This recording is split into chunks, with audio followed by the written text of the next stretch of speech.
I am Raziel, firstborn of his lieutenants. I stood with Kain and my brethren at the dawn of the Empire. I have served him a millennium. Over time, we became less human and more divine. Kain would enter the state of change and emerge with a new gift.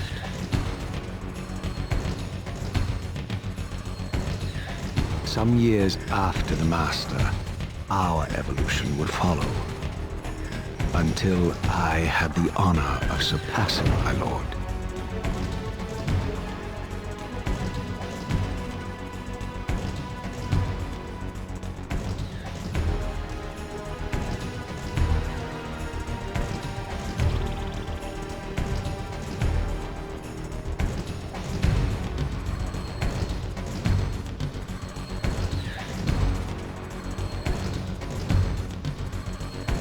For my transgression, I earned a new kind of reward.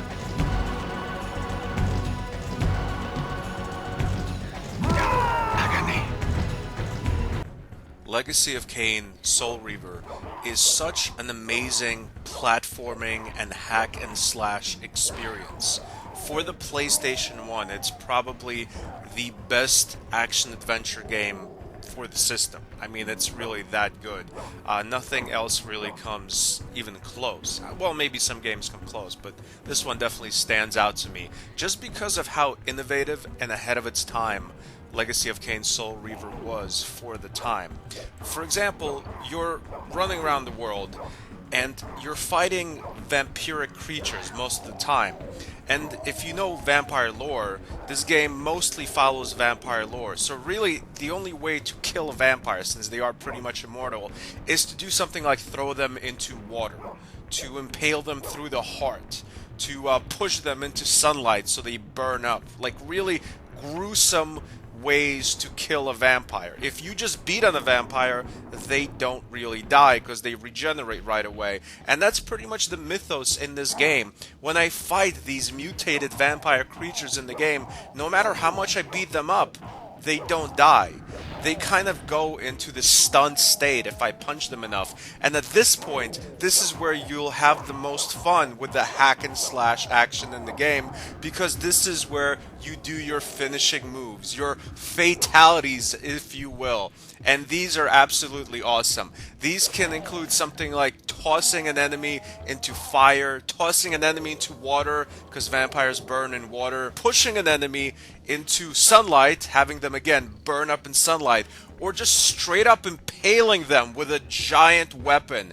It is so satisfying and so awesome, and also so gruesome killing enemies in this game. It's probably the most satisfaction you will ever get fighting enemies in a PlayStation 1 game. Now in this game you play as Raziel, who is the prodigy of like the vampire lord Kain, who's actually the protagonist of the previous Legacy of Kain game. A lot of people don't know this, but Soul Reaver is actually the second in the series. You play as a vampire. Well, kind of a vampire. He's no longer really a vampire, which is kind of disappointing. I would prefer him to be a vampire. But my point is, he still has most of the characteristics of your typical vampire. He's super strong. He's got like sharp claws, so he doesn't have to use weapons. He can just beat up enemies and then toss them into whatever fire or water or whatever burns other vampires in the game.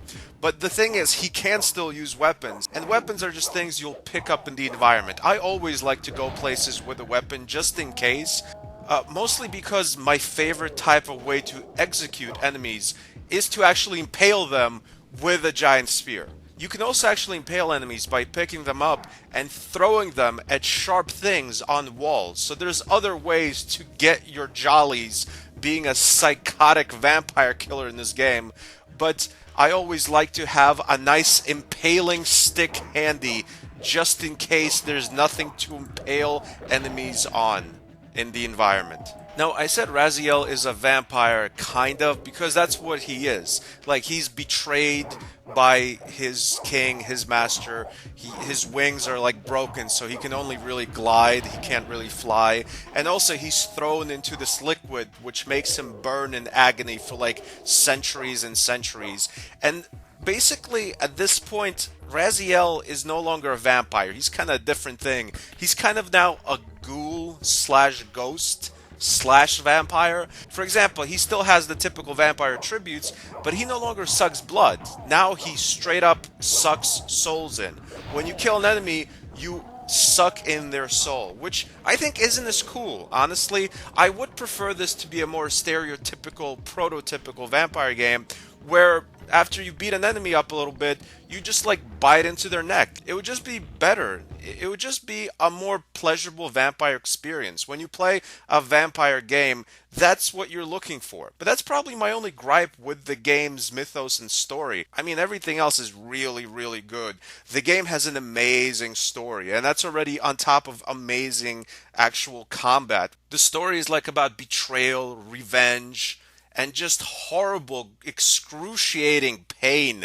It's like really dark, actually. I can't believe this game has a T rating. This should have like an NC-17 rating just for how gruesome the combat is and just for how really dark and gothic the story is. Now, outside from the combat in the game, there's also platforming, which is pretty decent. Like I said, you have these broken wings, and you have to learn to fly. For now, you just glide. You can jump on platforms, or if a platform is like really far away, you glide there. Pretty much everything else is opening doors. Also, there's another dynamic in the game where, like I said, Raziel is a vampire, ghoul, ghost type creature. So when he dies by not sucking in enough souls, he becomes a ghost again. So it's like you're switching between the real physical world and the ghost world as you run around, which gives the platforming a new and fun dynamic. I would say that switching between the real and ghost world is another thing that's a little bit annoying to me.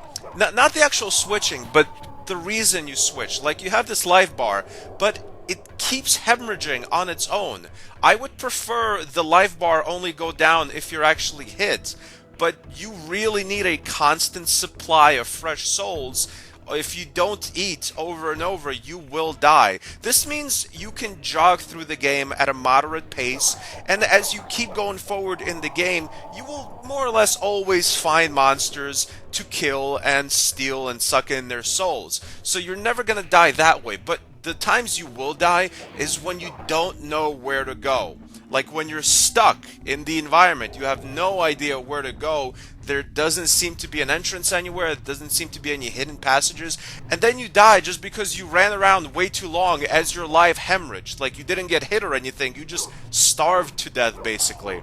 This is actually one of the reasons I stopped playing the game when I was a kid.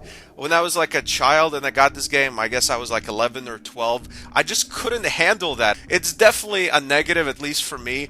To some people, though, this could be an actual challenge. This does make the game a lot harder. It's not a hard game by any stretch of the imagination, just because of how good the movement is. I mean, in the combat, you're not just aimlessly swinging and then performing a really cool execution. You lock on to the enemies, and then you can actually dodge out of the way of enemy attacks by strafing either back or left and right. And if you time this perfectly, you're never going to get hit by regular add-ons. It's another aspect of this game that's really ahead of its time. Most action-adventure games and platforming games, they didn't have this lock-on and dodge feature, which is prevalent in really good action-adventure games today. Most of the time, you just had to kind of jog away from the enemy. It wasn't as smooth as the dodging functions in this game. Overall, Legacy of Kain Soul Reaver is, like I said, probably the best action-adventure platforming game on the PS1, and it's one of the best action-adventure games of all time. One thing I've yet to mention as a really positive is the graphics, and I think that's one thing that doesn't really stand out much in the game. It is a game from 1999, and the graphics, unlike pretty much everything else, story, combat, whatever, the graphics are nothing special. I mean, the graphics are good. They're definitely as good as some of the best graphics for the PlayStation 1 in 1999, but they're not groundbreaking. Just typical good 1999 graphics. That's all they are. And you know a game is good when saying the graphics are good is not that good, because everything else is amazing. If I had to really equate this game to something, I would say it would be Darksiders 2. I feel like Legacy of Kain Soul Reaver gave birth, or at least inspired, a lot of games like Darksiders 2. This is basically the Darksiders 2 of the 90s. Thanks for watching. Subscribe for more classic game reviews. Goodbye, my friends.